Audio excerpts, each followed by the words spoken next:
everybody. Good afternoon. How are you doing? Well, you are really in for a treat because you are going to hear this afternoon from Elizabeth Babcock from California Academy of Sciences. And Elizabeth was a great discovery for our staff when we visited the museum, the Academy, I should say, earlier this year, just looking to learn more about what they were doing there. And we met a kindred spirit in Elizabeth Babcock. And you'll see why as she talks through her conversation with you this afternoon. Some of the really amazing things about Elizabeth, she is a Renaissance woman in the sense that she has a very diverse background. She's been in corporate life, she's taught school, she has worked with museums and libraries and worked in science and worked with designers and worked in education, and all of these interesting pieces of her professional and personal life have led her to a fantastic position with the Academy of Science, which is Chief Public Engagement Officer and Robert's Dean of Education. And in this role, I see her as really creating a museum as community, museum as educational space, and museum as a transformative platform for society. Very exciting stuff. So I won't take up any more time. I'll just turn it over to Elizabeth, and she can share all of this great stuff with you. Thanks for being here.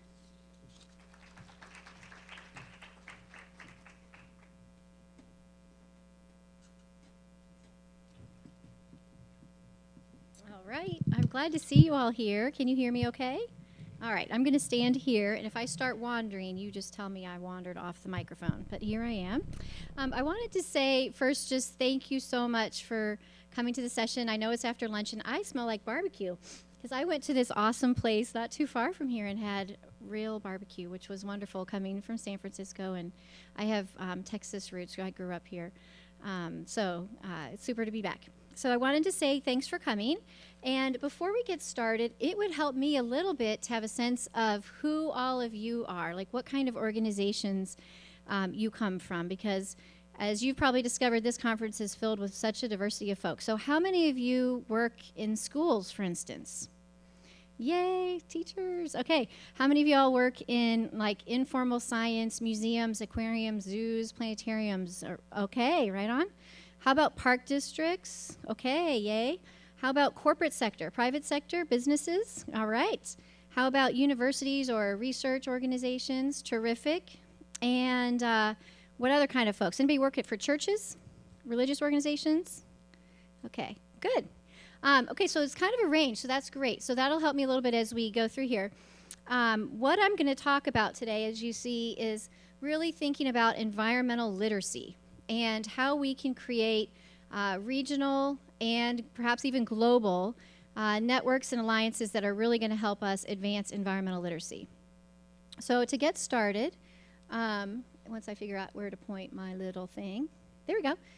Before I get started, let me just tell you where I come from. So I now live in San Francisco, and I'm at the California Academy of Sciences, which is a museum, planetarium, aquarium, research institution, educational organization, all plopped into this amazing new building, which is 6 years old, and it's known as one of the, if not the, greenest museum-like place in the world with a living roof. We're double LEED certified platinum, meaning both for our new building construction as well as our building operations. Has anybody been to the Academy? Oh, wow, quite a few of you. Thank you. Well, so I get to work here. And I have been at the Academy for 4 years, which is a pleasure. We're in the middle of Golden Gate Park, and it's an amazing place. We get about 1.3 to 1.5 million people come through our doors every year, but we actually reach about 2.3 million learning engagements a year, online, offline, in person, out in the community, in the Bay Area, and other places as well. And one other little fact I'll just mention is that because we're a research organization, we also are working globally. And all of our scientists who work at the Academy study conservation, evolutionary biology, and they're looking at how science can inform basically slowing biodiversity loss. So with that, I thought what we talk about today is a couple things. So one is environmental literacy. Would love to share with you and hear a few of your thoughts about that, about what we mean by environmental literacy. I want to talk a little bit about, it sounds like all of us are all working in this field to some degree, and so I thought we could celebrate for a moment some of the work that we are doing. And the main point I wanted to make today is what I see as a need for us to think a little bit differently about partnership and collaboration if we really want to have a big impact on environmental literacy. So I wanted to put forth kind of a little idea about how we might make that shift and hear your thoughts on that. And I'm going to illustrate my idea with 4 examples from the field. And these are all 4 examples that are based in the San Francisco Bay Area, but certainly have parallels in other regions of the country. And then finally, just to wrap up, I have a couple of thoughts on challenges and opportunities and why this work is so timely and urgent. Sound okay? All right. Now, if there's something along the way, we can be kind of casual because it's a nice sized group. So if someone's just perplexed or just wants to interject, you can raise your hand, right? I'm a teacher, so it's totally fine. I'd rather you ask than, be like, what the heck is she talking about? All right. So environmental literacy, we're going to actually make this somewhat interactive. I would love to hear how you know it when you see it. So how do you know that someone is environmentally literate? What evidence do you guys use? Thoughts? You can just shout it out. What is it? Taking action. Someone's taking action out in the world. Great. Great. So people are being observant about what's going on and how things are changing in the environment around them. I heard one from over here. Yeah. Yes, so knowledge and skills so that they can actually make decisions, make choices in their local community and also in their lives. Great. Yes.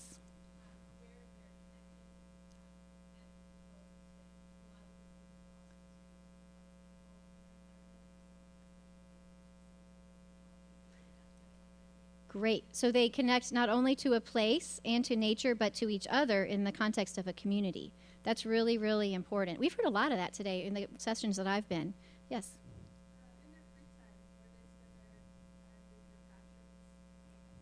Yes. So what are they actually doing on a day-to-day level? Does that, all their beliefs and their way of thinking about nature and their connection to it, how is that manifested in their daily lives?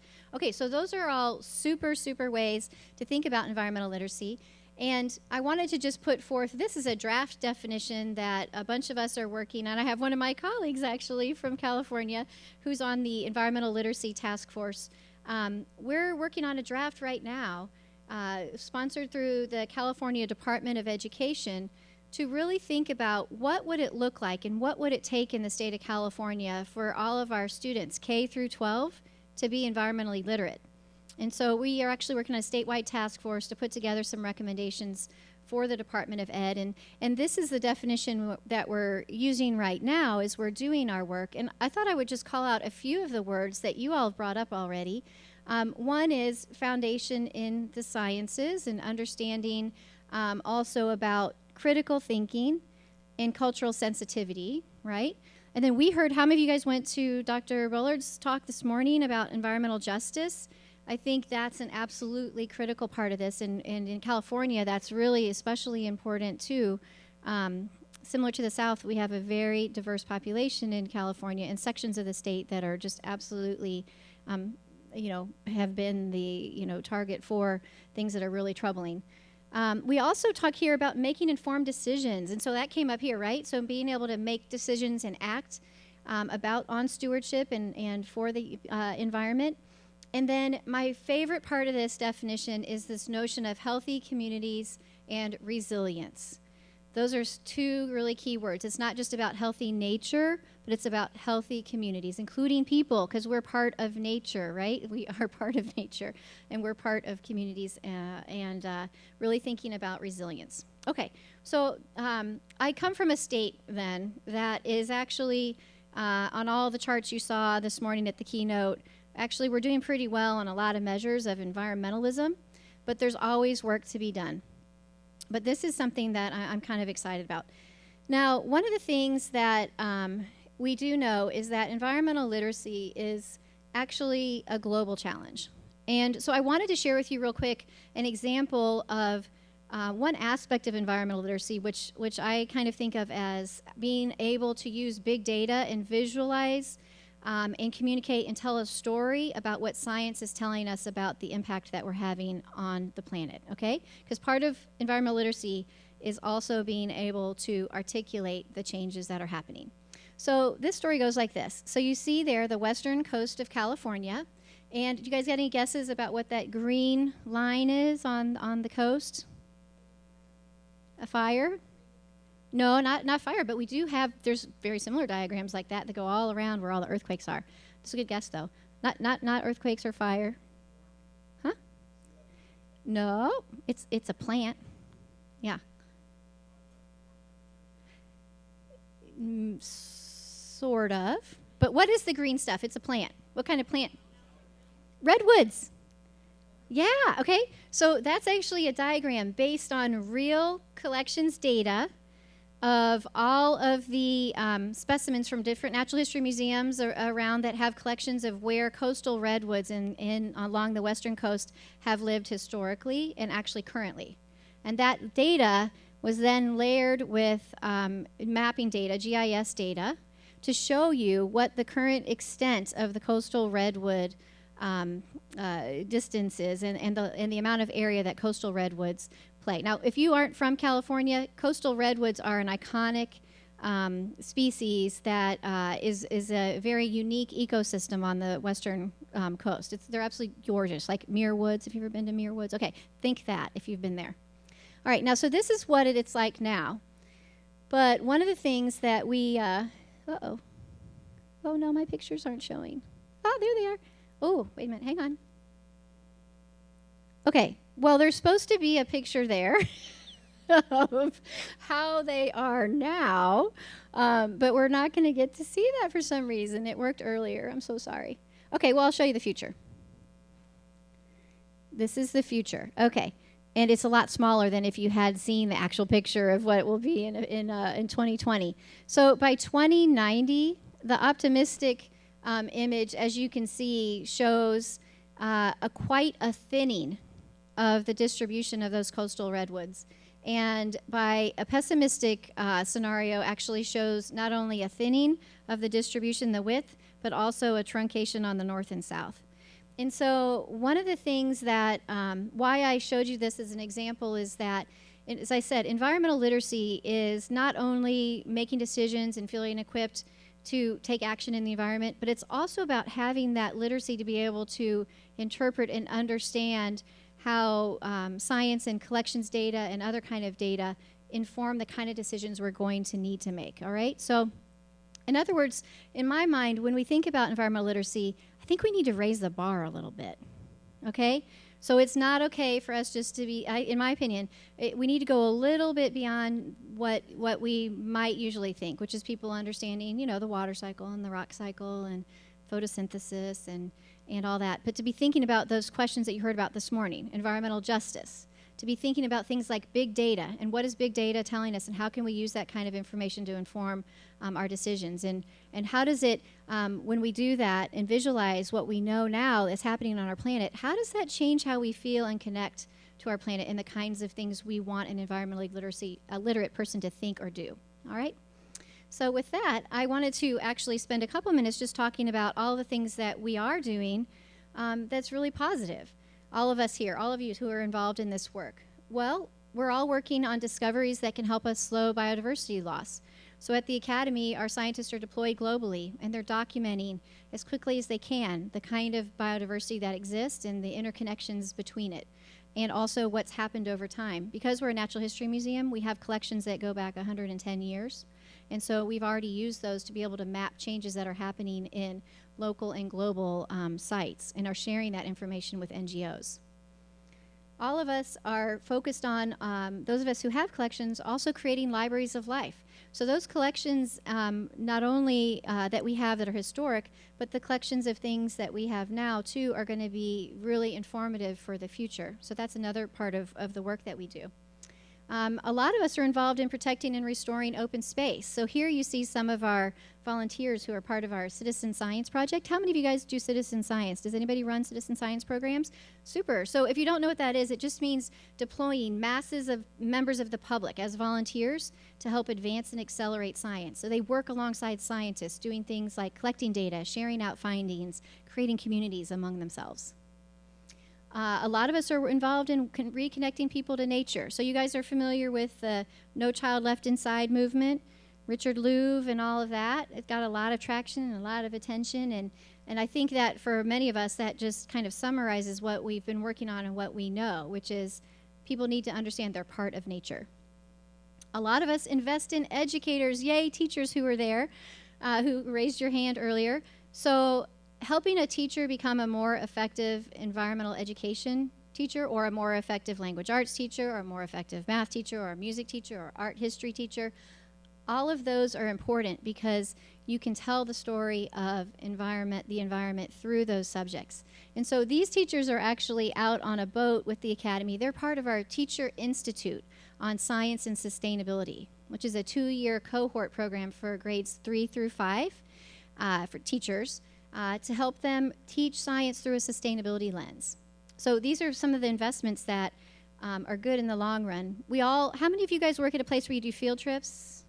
Okay, quite a few, right? So these youth, we get about 150,000 kids come on field trips through the Academy, and we installed iPads as a new interpretive device, and they're all looking at an exhibit on reproduction in marine environments. And they were able to not only see the organisms, but also to interact with additional information and hear the story from our biologists who curate the exhibits. So real live person talking to them about the story of why they find that organism so powerful and interesting. I think a lot of us also are involved in engaging families. Here we have some of our folks on the public floor teaching kids about the different shapes that fins have on fish and how that changes how they move in the water.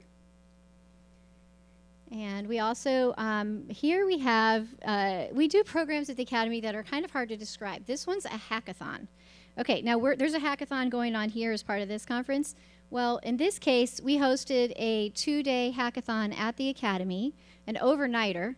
So we had about 200 people working in teams to hack science at the Academy. And there they are. They look lively, so maybe it's still the first day, but because it went on for a couple days. But they self-selected into teams, and some of the kinds of things they invented were things like a personal planetarium that you use an umbrella for. Someone else invented this thing where you take all of the satellite data that is coming in and turned it into music. All kinds of amazing, innovative educational tools. It was really fun. But this notion of thinking about organizations like museums, like informal science centers, as a place where we can convene and sponsor and promote innovation. Okay, and then this is absolutely critical. So instilling wonder. Education and environmental education does not always have to be technical. It doesn't have to be, and it shouldn't be, all about big data or science or, I mean, even, environmental justice. It can also be about instilling wonder. So we had an exhibit on earthquakes and featuring ostriches. And if you're curious, like, what's the connection? Come up afterwards and I'll tell you and I'll give a prize to whoever gets the connection. We also are very focused on thinking about how we can engage learners globally. All right, and how many of you all have worked and gone into the online learning field? Is anyone dabbling in that?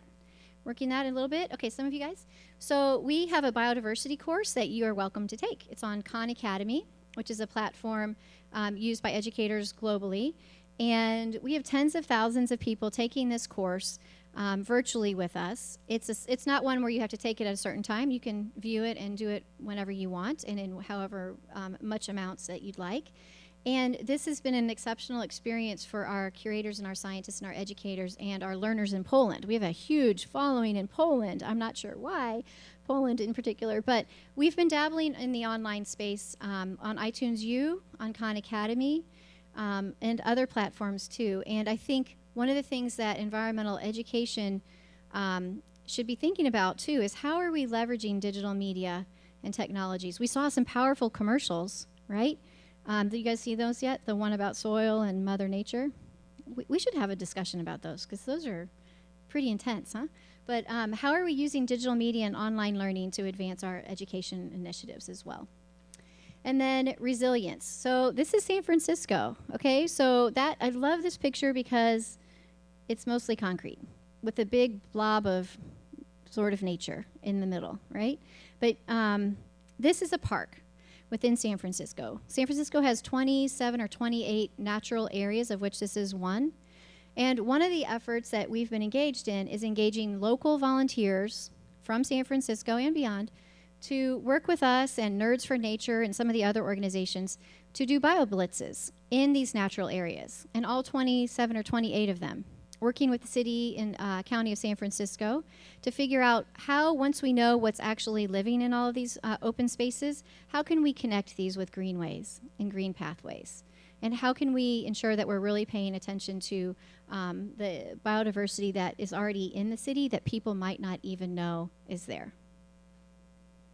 So science rich, so hopefully I've made the point that I gave you some examples of what we're doing at the Academy, but many of you are doing very similar kinds of things. And I wanted to point out that what I call science rich organizations, that would be places like the Academy, or a park that's doing scientific research, or a school that might be running a lab for their students doing scientific research, or whatever.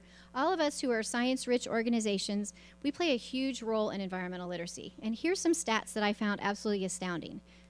So first, did you know that if you looked at all of the museums in the United States, that we collectively spend over $2 billion a year on education programming? If I remember right, in the president's budget, there was something like $63 billion in his discretionary budget for education. This is not a small amount compared to what the federal government spends, right? We're all doing that. We're all working really hard and spending a lot on education. Collectively, all of us museum types and zoos and aquariums have about 55 million school visits a year. We also have about 18 million hours a year offered of instructional learning.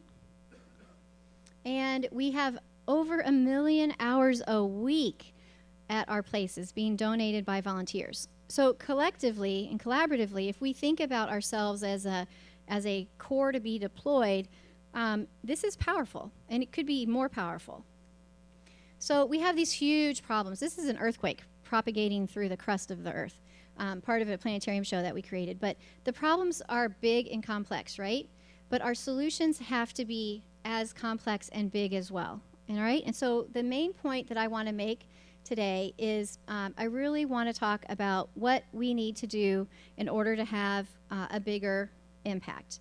All right, so some of the ways we might think about having a bigger impact, the usual answers are things like scaling up, right? People hear that a lot. So how many of you are in the middle of figuring out how to scale up your programs? It's a constant thing, right, to figure out. So I've got this awesome program. It serves these 35 kids. I know it works. How do I replicate it? How do I scale it up? And there is a really great book that I'd like to recommend called Scaling Up Excellence. I didn't write it, okay? It's a book written by Robert Sutton and Huggy Rao, Scaling Up Excellence. And in that really terrific book, the authors talk about this problem of more and better. How do I do more of this thing that's working? And how do I constantly make it better? So this scaling question is one that all of us who are in management positions at these kinds of organizations face. And we share it. We don't often learn from each other. I think we should more. But so that's one sort of easy answer. People think, oh, well, I'll scale up my programs.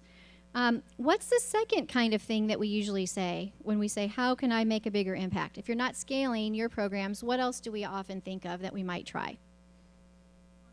Partnerships, exactly.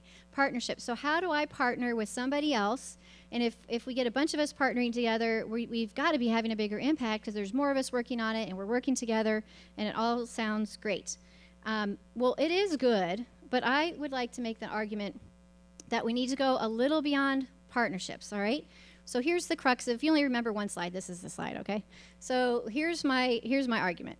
So I think we need to shift a little bit from thinking about partnerships and collaboration to a more kind of extreme model if we're really focused on environmental literacy in a big way. So the first shift I would suggest that we make is moving from thinking about programs, individual programs at our own institutions, to really thinking about learning ecologies and how our programs fit in an ecology of learning that our audiences experience on a day-to-day basis. So I'll tell you a little bit more about each of these as we go through it, okay? But that's the first shift. Moving from just thinking about a program to thinking about a learning ecology. The second shift that I think we should do is really thinking about, well, I'm going to scale my program, so that's got to that's going to help because I have these programs and now I'm going to take them national or global or whatever. I'm going to scale my programs to really thinking about, in a partnership or a collaboration, how can we scale our programs together? And I don't mean everybody just replicate their programs. What I mean is we look collectively across a partnership model and look at all the kinds of programs we collectively offer, and then we think about what makes sense from a scaling model together.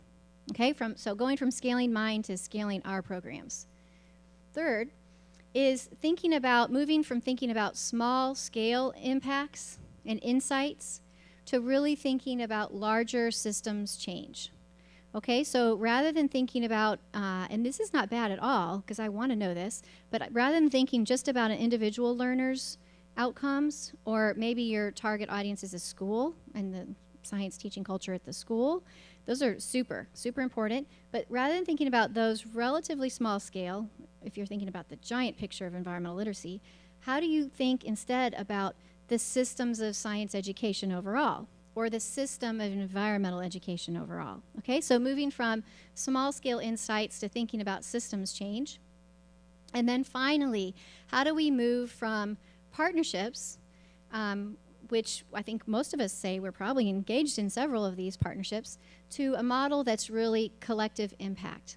All right, so those are the four things that I'm going to do. What I'm going to do now is just lead you through 4 examples real quick. Of each of these, and maybe I'll stop after each one and see if you have some questions. So, I had one other slide. Were any of you in the talk that was in here before me that was sort of like the talk about how everything is, we might need to just move through the Anthropocene into the unknown future? Well, this is not as gloomy as that, okay? So here it is. So what happens if we don't make this shift, right? Well, some irritating and not too good things happen. That is true. Number one, what will happen is that we will still remain at a situation where in California, for instance, less than 1 hour of science instruction per week and 40% of elementary classrooms. Now, I think this is a little old. This is like probably 5 years old data, so I'm hoping it's a lot better. Like maybe it's 2 hours of science instruction. I don't know. So California did actually adopt the next generation science standards, and so we are on our way to, I'm excited about that. But another thing that if we don't work on some new models, we're probably still going to be 20th, maybe 18th, 17th out of the OECD countries in terms of students' performance in science, right? So that's kind of shocking given how much we spend on education. And then if you can't quite see that little pie chart up there, I don't think, so I'll tell you what it says. It's basically from 2007, and it was an analysis of foundation giving to environmental causes. And in 2007, what was found is only 5% was dedicated to education programs out of all of the environmental giving. The vast majority was given to natural resources conservation. Only 5% to environmental literacy. That, to me, seems to be not quite the right mix. If what we really want to do is raise the environmental literacy of our populace as a whole. Okay, so here we go. We can do this, okay? I'm actually an optimist. I'm a half-full kind of glass half-full person. So we can do this. So here's 3 examples, or 4, of how we're trying to do this in the Bay Area. So the first example, here's a list. Okay, so we're going to do programs to ecologies, scaling mine and scaling ours. We're going to talk about the Bay Area HIVE. We're going to talk a little bit about insights to system change by talking about citizen science, and then I'm going to talk about an environmental education collaborative. So the first example. So youth pathways. Okay, so how many of you have heard of a pathway before? Has anyone used a pathway model? Okay, so some of this might sound a little familiar to you, and you can chime in with some questions or comments. But before I do that, this is our vision statement for the public engagement team at the Academy. And I wanted to put this here because this is one of the most important things if you're trying to create a culture at your organization. You have to have everyone on board with the vision if you really want change to multiply and grow. And so my team came up with this together. And embrace science means not just science content, okay? It means understanding the relevance of science to their own lives, people's own lives.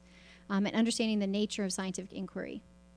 Connecting with the natural world is part of our mission. And then we go beyond what some science centers do, and we actually think it's part of our job to create people who are going to advocate for the diversity of life on our planet and the health of that life. Okay? So that's our vision statement. And how I like to think about it, and I'm not so keen on this pyramid thing, so if you have a better idea, let me know. But basically the point here is that at the bottom of what we do, we are the California Academy of Sciences, okay? So at the bottom of what we do, the base of what we do, is really helping focus on science literacy and improving science literacy among our audiences. On top of that, we're really focused on eco-literacy, which we define slightly differently than science literacy. It's not the same thing. And then on top of that, we feel it's part of our responsibility to equip people with tools and perspectives and a motivation and a connection and an inspiration to take some action, either individually, collectively, et cetera. We feel like that's part of our teaching job. So a learning ecology, here's the other part of our toolkit, is we like to think about learning ecologies. And I've put 2 definitions up here, and I know I broke the PowerPoint rules here. But the point is I wanted you to see who wrote these. These are great people who work in the field of education and digital learning in particular. John Seeley Brown. Learning ecology is basically virtual communities, or it can be in-person communities, but communities of niche interests, right? Face-to-face, online, if you want, where kids are interacting directly with each other. Bridget Barron had another definition, which is a set of context found in physical or virtual spaces that provide opportunities for learning. And there's lots of different, kinds of things you can imagine that make up that learning ecology. Okay, so now why am I talking about this? Because at the Academy, what we've done is we've combined a learning ecology model with the pyramid kind of model, and also a philosophy around pathways. All right, so learning pathways that are embedded within a learning ecology. And by a pathway, what we mean is how do you create experiences that link across programs for an individual learner?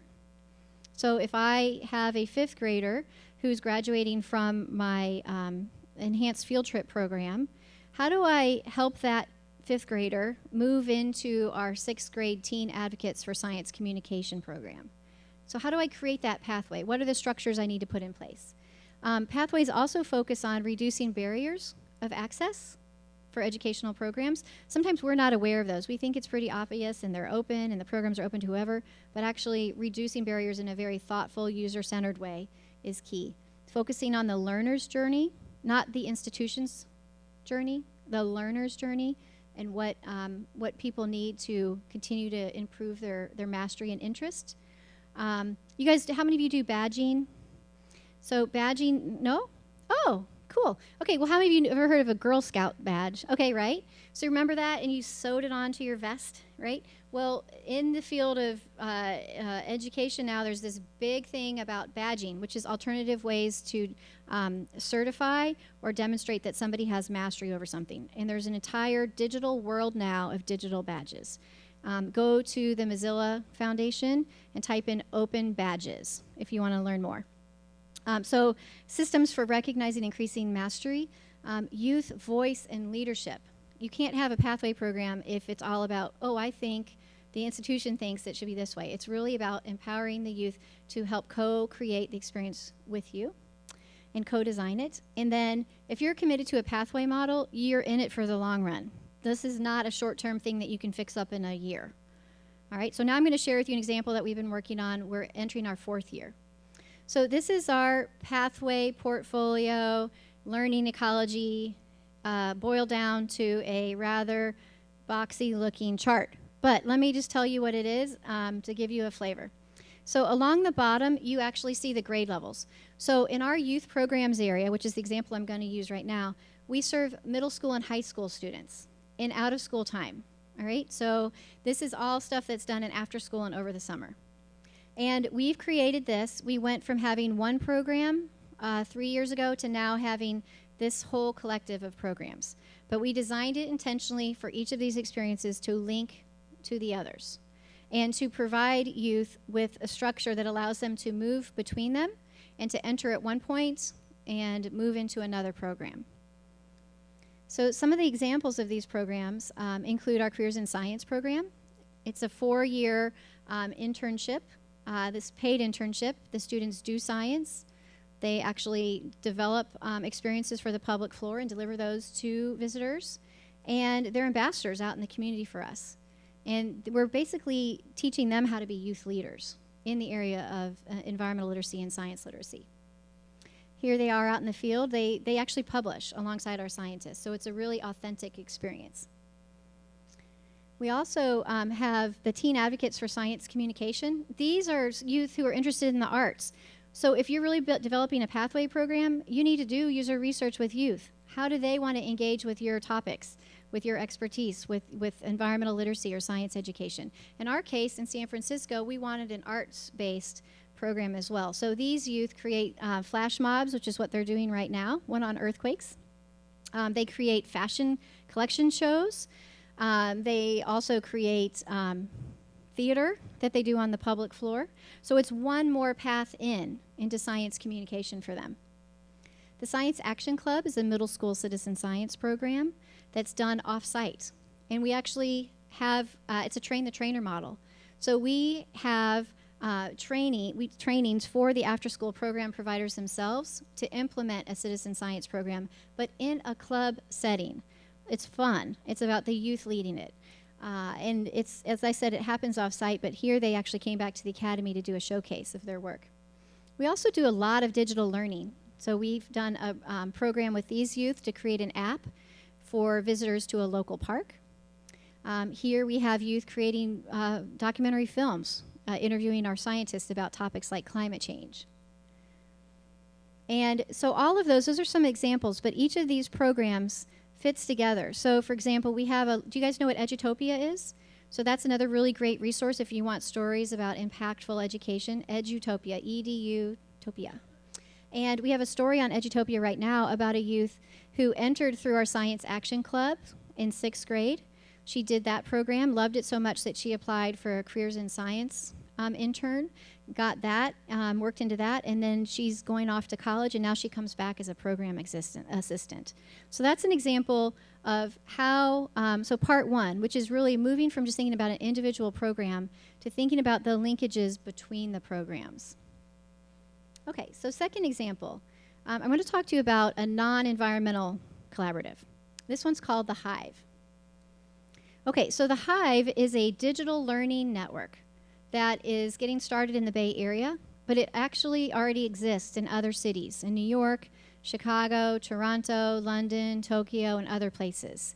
And it's a network of organizations who are committed to co-designing their programs and linking their programs together across a geography like a city or a region in a way that removes barriers for youth to move through. So in other words, if I have some of the partners that we have in San Francisco include the Public Library, the Bay Area Video Coalition, KQED, so you can see us there, a range of us. But the example would be if I have a youth like a Careers in Science intern, or maybe even better would be one of our digital learning youth who's really interested in how you use digital media to tell stories, it's my obligation and my responsibility in this model for me to pass that kid off to the Bay Area Video Coalition.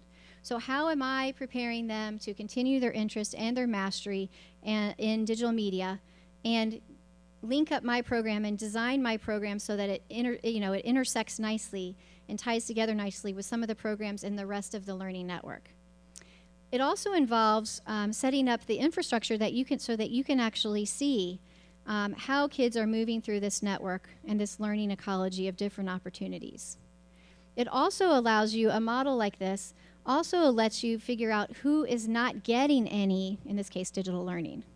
So it's about sharing your data. Now that is not an easy thing to do, because if each of us talked about how we share our own data or collect our own data, I bet each of us does it differently. So a model like this is about developing a system and a shared understanding of how you are going to look at your programs, not as me scaling up my programs, but us scaling up all of our programs together.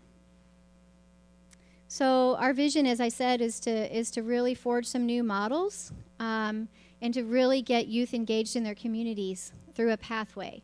model of experiences. And it's really at its heart, too, about moving from a consumer model to thinking about youth as producers and telling science stories or art stories or social justice stories that are meaningful to them.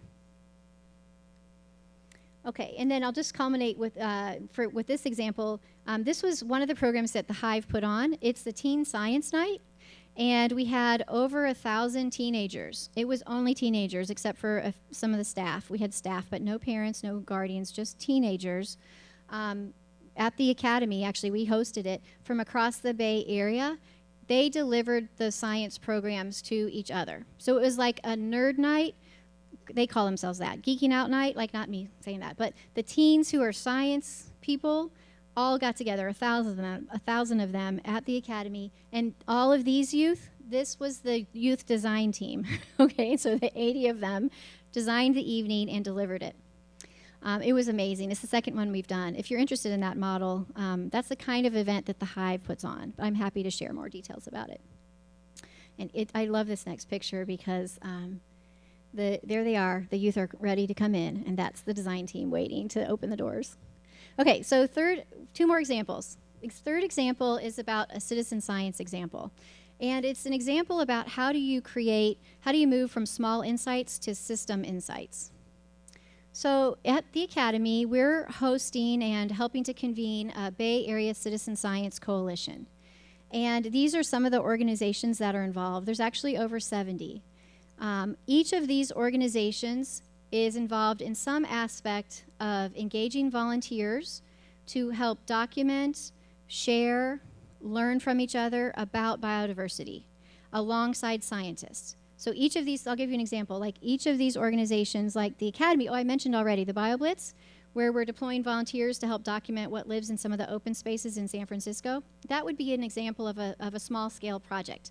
All of that data we keep, and it actually goes into a global database of biodiversity information. But that's not that helpful on a global perspective. It's helpful for our local project. But imagine the power of all of these 70-plus organizations who are all documenting biodiversity in the Bay Area, having their data be interoperable, thinking about setting a common research agenda for the Bay Area, deploying those tens of thousands of citizen science volunteers collectively in an organized fashion to actually answer some of our most critical Bay Area biodiversity needs. That's the vision behind the Citizen Science Coalition. So building and expanding community, improving our effectiveness, linking our scientific discoveries, creating stewardship partners, and setting a regional agenda. We're only in year 2, so we've started slow. The first year was getting everyone to even come to the table, and we've had, as I said, over 70 organizations are interested. So now we're moving into a more defining what are the things we want to work on together. Part of the tools that we're using are iNaturalist, which is now actually part of the California Academy of Sciences. And it's an awesome tool. I'm going to skip through this, but if you haven't tried it, it's actually a community building tool that you can use for citizen science projects. The example here, for instance, somebody took a picture of this thing. It was floating in the lake water. It appeared to be a living organic thing, but what is it? And then you got a huge stream of folks happy and eager to help this person learn about what this was.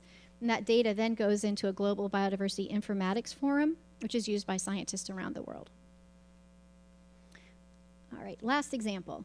Collective impact. How many of you have heard of collective impact? It's kind of trendy right now. Okay, a few of you have heard about this. All right, so I'm going to give you an example of a collective impact project that we're working on called ChangeScale, which is a Northern California Regional Environmental Education Collaborative. Okay, so just a 2-second primer on collective impact. This stuff is fascinating. Okay, first, go to the journal called the Stanford Social Innovation Review. Okay, so Stanford's Social Innovation Review, type in collective impact, and up come a whole bunch of really great articles. Or you can go to this website here, collectiveimpactforum.org. But a collective impact model is kind of like extreme collaboration, all right? It's like taking partnerships and going to the max on them. It's hard work. It takes time. You're talking in terms of not a partnership that's going to have big impact on environmental literacy in a year. You're talking about a time frame that might be like 10 or 15 years, okay? So you're in it for the long run if you decide to do it. But what selective impact models do is they're based on the notion of setting a common agenda and a common vision, usually for a geography, like a city or a neighborhood, okay, and then setting shared measurements.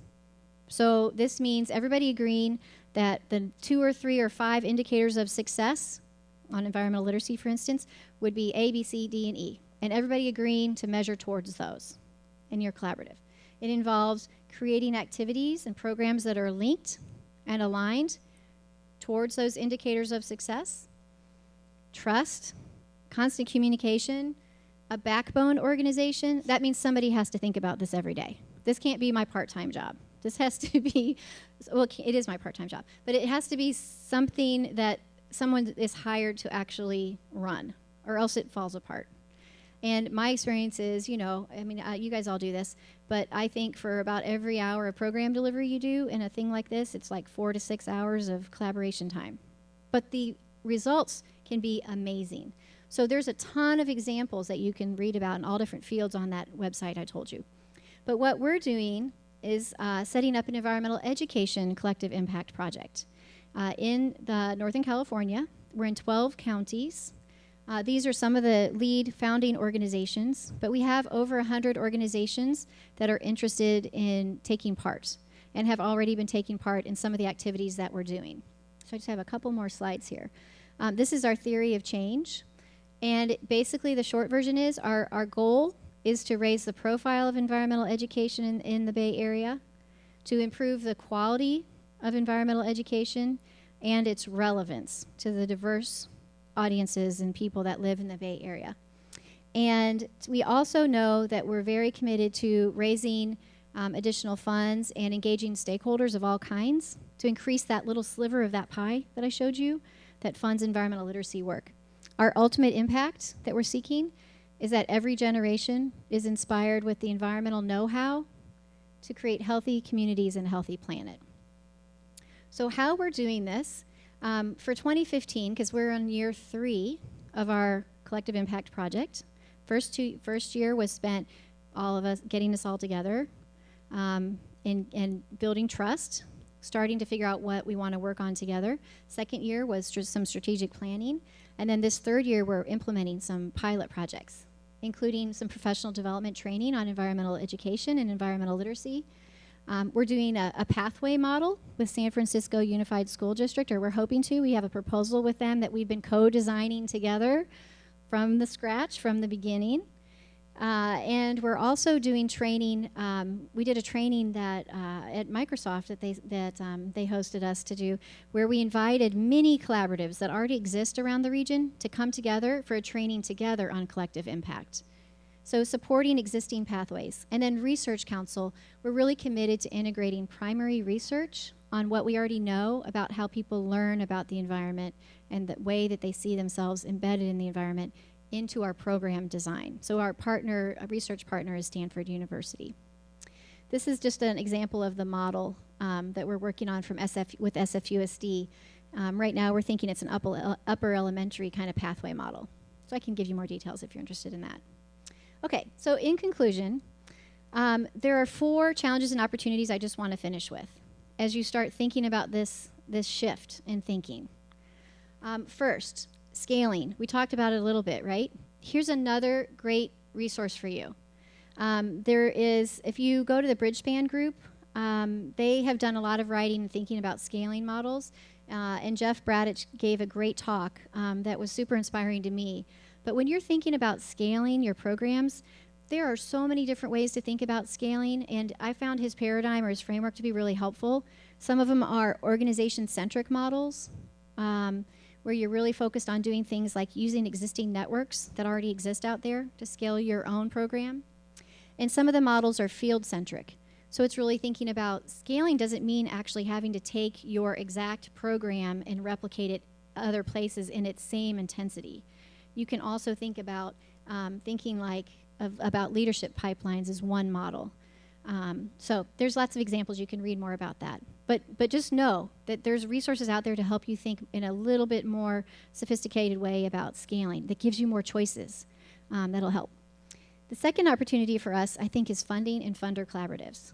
So just note that there are a number of environmental education, environmental literacy foundations and individuals who are really interested in thinking about how they, as funders, can work together. So the Blue Sky Funders Network is one that's kind of fledgling and new, that was, was talked about a little bit at NAAE last year. There's other local and regional ones too. So encourage your funders to think about how they can come together to fund work that is actually regional or more than just one program at a time. Third, leadership.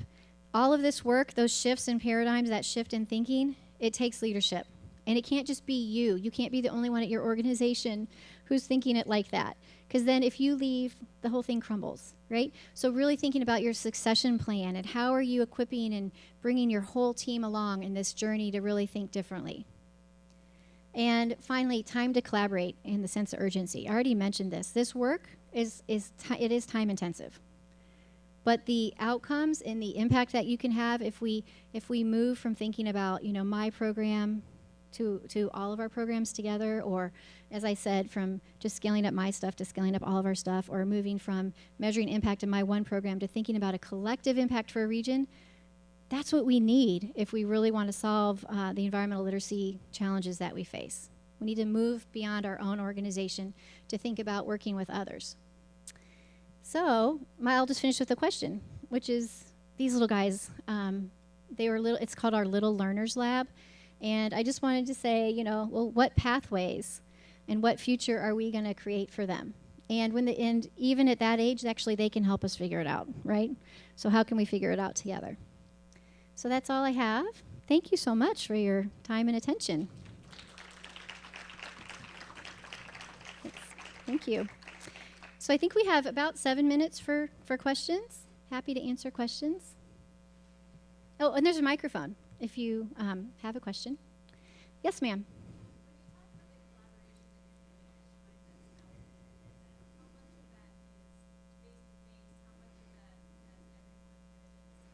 Yes. Yeah. Okay, good. So her question was, when you talk about the time it takes to collaborate, how much is face-to-face, how much of it is online or on the phone, and how much time does all that really take?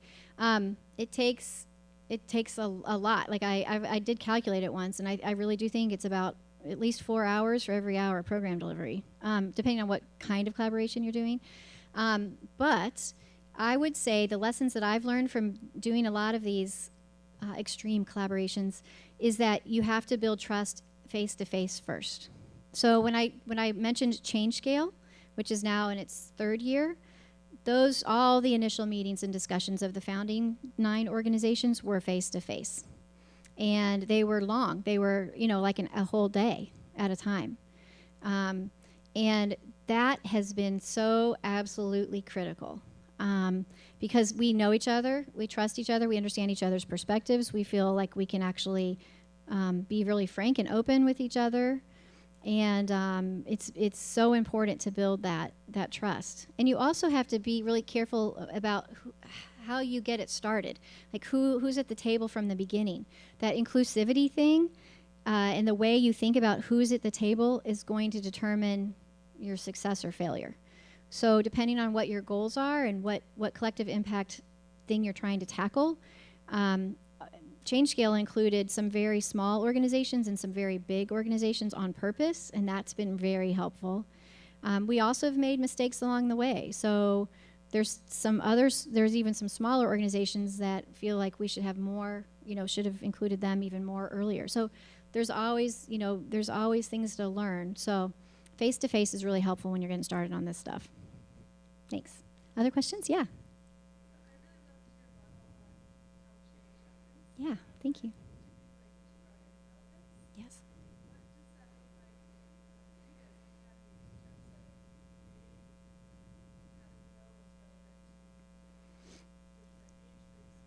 Right. Super. That's a great question. So at the Academy, with the pathway model of the youth programs that we've developed, maybe I'll just use that as an example.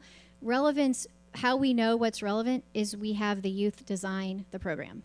So, and here's how we actually do that. People always say that, but let me tell you what that means for us, like on the ground. What it means is every single one of those programs has either a leadership design team of the youth, or sometimes we call it the, I forget, we have different names for them because each of those little programs is kind of branded. So there's always a teen program design team within each program. That is more staff time, right? So what it means for careers in science, for instance, is when you enter in your first year of the program as a 9th or a 10th grader, you're not on a leadership design team, but you're a member of a team, a project team, right? And you're coached and mentored not only by staff, but by the kids, the youth who are older in the program. And then as you move up, we do have promotions even within that program. You move from careers in science intern level 1 to level 2, and there's very specific requirements that you have to meet. So this is also about hard work and a commitment and responsibility on the part of the youth. And so each of those programs has a leadership design team, and then we link those youth, the leaders of each of the programs, together to help us look at our portfolio overall and to plan things like the Teen Science Night. So there's very specific requirements, but it's about the youth themselves co-creating the experience for the other youth. It's really fun. It's really amazing work. Yes, ma'am?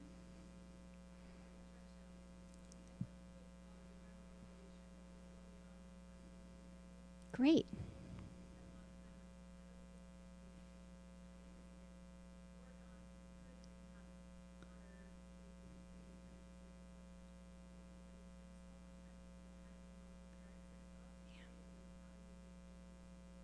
Yep.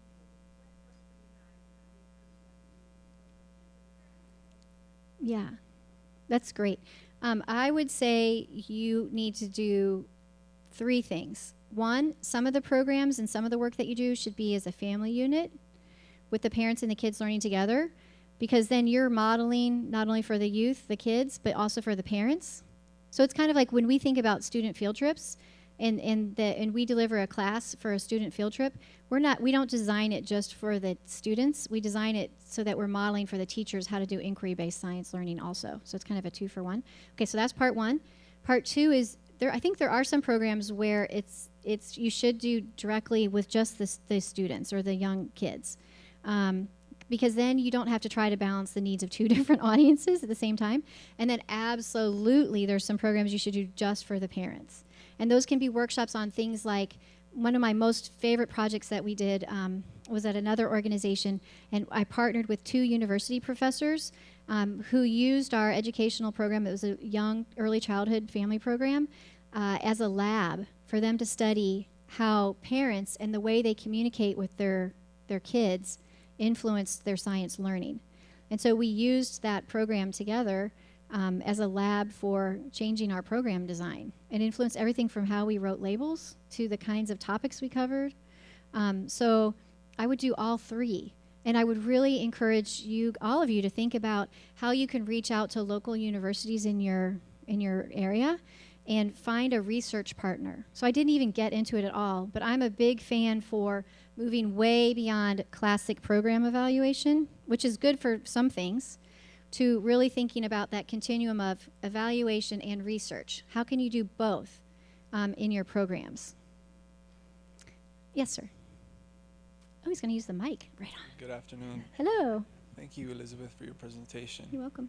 My name's Oscar. I'm a high school teacher in Southern Arizona. Great. I'm also a product of California public education. I went to school in Los Angeles. Great. Your presentation really reminds me of why I hated science. Okay. There was a disconnect in my educational experience with the lack of diversity in those science classes. Yeah.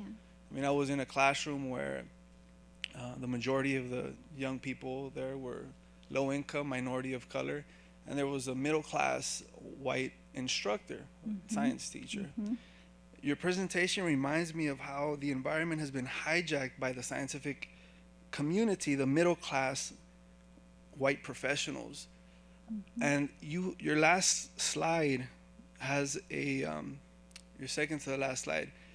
You have it titled Challenges and Opportunities: Scaling, Funding, Leadership, Time to Collaborate.